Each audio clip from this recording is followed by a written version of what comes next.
oil and reducing and things, guys, at reducemyfuel.com. That's reducemyfuel.com. Drivers have been warned of rising fuel costs, and things like this don't help, due to a surge in global oil prices and more cars on the road as winter weather thaws. That is why tens of thousands of drivers are beating the greedy oil companies by spending less at the pump, all thanks to this amazing little apparatus, guys. It's incredible, this little device. It is an intelligent, let me just show it to you. It's really, it's just a little device. It's a little, and it plugs in your car, okay, or your truck. It'll plug right in there, and it's made for almost every car, just basically every car that's out there, or truck made here in America. It's amazing. It's an intelligent fuel-saving device that easily installs, and it helps reprogram your vehicle to lower the fuel consumption. Experience this incredible cost saving that it offers at an exclusive 50% off only by visiting reducemyfuel.com. That's reducemyfuel.com. Look what I did.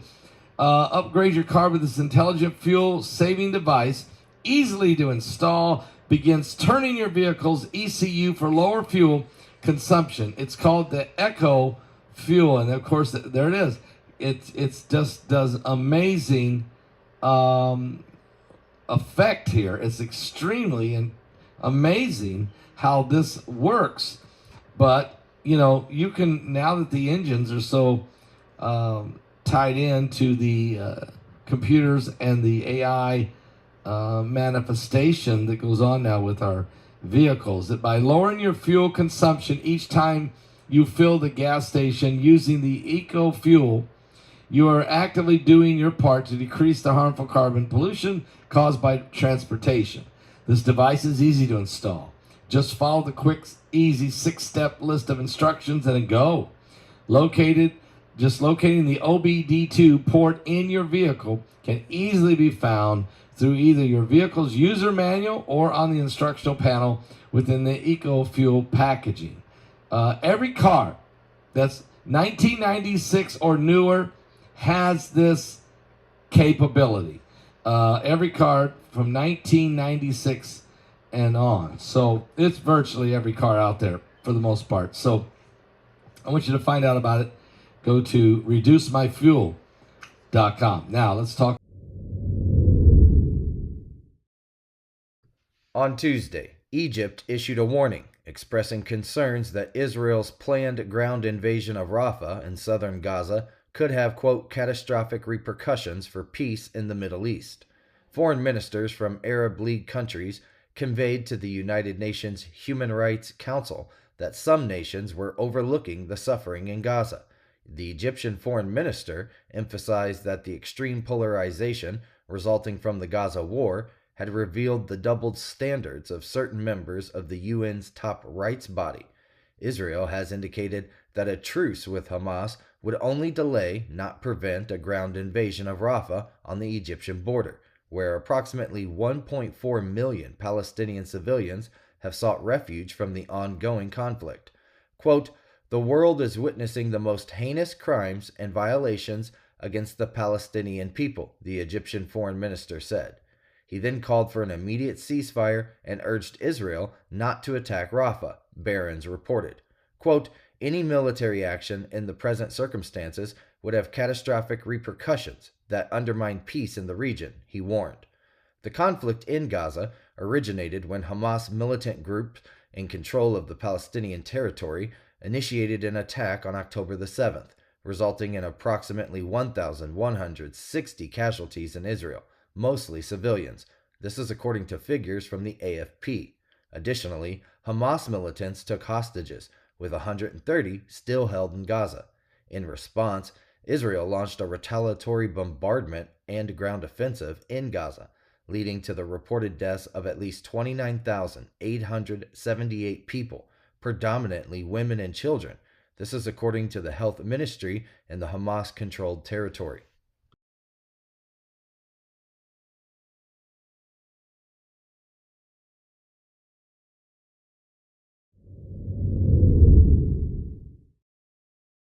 A team of archaeologists conducting an exploration in Germany in anticipation of an upcoming apartment complex construction made significant discoveries, initially finding remnants of a fortification dating back to around 1634 AD. The archaeologists were then astonished to uncover 8 mass graves from 2 distinct Black Death events in the northern part of the site.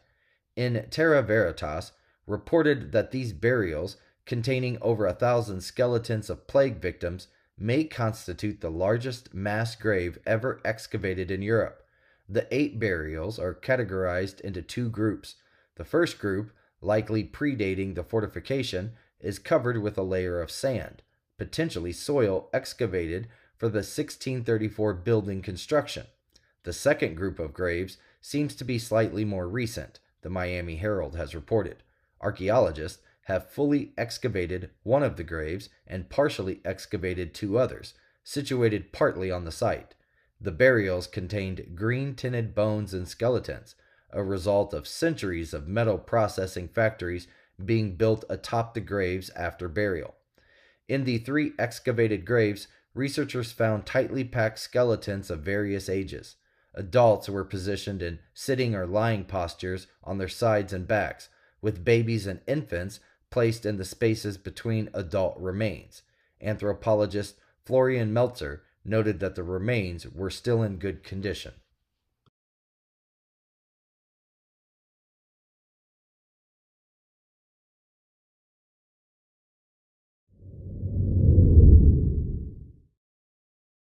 President Joe Biden and former President Donald Trump emerged victorious in the Michigan primaries on Tuesday, solidifying the anticipated rematch between the 2 leaders. Biden secured a win over his significant Democratic primary opponent, Minnesota Representative Dean Phillips. However, attention was also focused on the results of the uncommitted vote, as Michigan served as a focal point for dissatisfied members within Biden's coalition that played a crucial role in his 2020 victory in that state and nationally. The count of uncommitted votes has exceeded the 10,000 vote margin by which Trump won Michigan in 2016, surpassing the goal that was set by organizers of this year's protest movement. Meanwhile, Trump achieved success in Michigan, marking his 5th consecutive victory in the initial states of the Republican primary calendar, the Associated Press reported.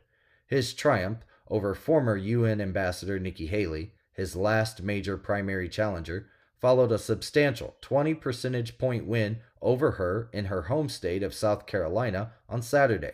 The Trump campaign is now aiming to secure the 1,215 delegates required to clinch the Republican nomination, with the target set for sometime in mid-March.